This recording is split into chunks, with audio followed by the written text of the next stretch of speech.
You can start change right where you're at, and that's the work that I popularized with an invitational style of intervention where we invite the one who's struggling into a family meeting, and then we just get to work. 10 years ago this summer, I was active in my bulimia. I was a crystal meth addict. I smoked 2 packs a day. I couldn't stop drinking. I had been taking benzodiazepines, which in my case was Xanax, for about 10 years, and I just couldn't stop. And there was nothing in my plan of action as a boy when they said, hey, what do you want to do when you grow up? I guarantee there was never a moment where I say, I want to be a hopeless addict. I want to be a guy that can't eat a meal and get through it without thinking of going to the bathroom to get rid of it. In high school, that's me on the left, I had really vacillated between what were healthy weights and very high weights. I found that if I got rid of it, I could still enjoy the binge and lose weight. And so that cycle started for me, and really when I got hooked on crystal meth, that addiction was as much about killing my appetite as it was about getting high. And so for me, it was a very primary addiction, my eating disorder, and I really struggled with it. So until I was 35, I vacillated between real pain and agony, and then the hopes and dreams I had just as a guy. I was a weatherman in Washington, D.C., but I had a real problem with perception.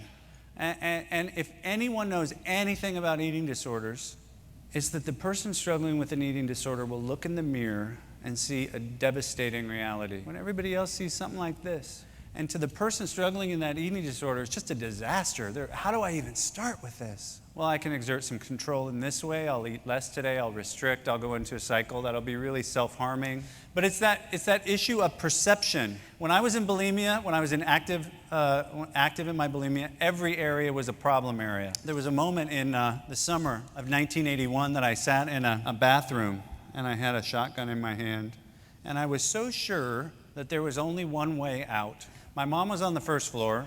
I knew it would be a very, very bad day if I did that. I identified that it would hurt her a lot. And I was full of despair. I think it was that thing that somehow that day I don't know why I was so lucky that I got to escape that story, that ending. From the time I was 15 until the time I was 35, I really struggled. I had good jobs. I didn't have great relationships, but I had good jobs. And I would fall from one thing to another. And the truth is this, I think most people who struggle with a behavioral crisis like an eating disorder or chemical dependency, they're hiding in plain sight like I was. They're just waiting for somebody to intervene. Like we can intervene with somebody and say, hey, how you doing today? Really, how are you doing today? And open up a conversation, not just about how's the weather, but in a loving way, we can start a conversation about when we identify those self-harming behaviors, to really try to interrupt those behaviors. And so when I work with families, I really work on those battleground beliefs of identifying what pieces of the story have contributed to the problem at hand. Sometimes it's easier to say, are you kidding, crystal meth? Who does that? You need help. But with food, even if you're struggling in silence and we see someone struggling in silence, sometimes we feel like we don't have the relationship with the person to help. We don't have the knowledge to help. Or the biggie I hear is they're going to say no. So I'm going to go to all this trouble, be vulnerable, and then they're going to say no. And so recovery is just taking some of these self-harming behaviors and starting some new behaviors, some new rituals. In so many families, it's that balancing act of I'm going to make it worse. They're going to say no.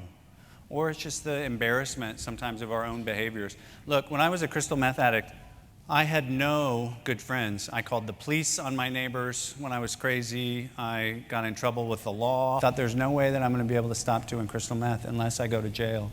I thought there's no way. I tried to stop so many times. I thought there's no way. I'm beyond hope. And that's the great thing about the work I get to do and the work that you're contributing to today, because it's not just information to help people. It's the inspiration too. We know a lot of stuff.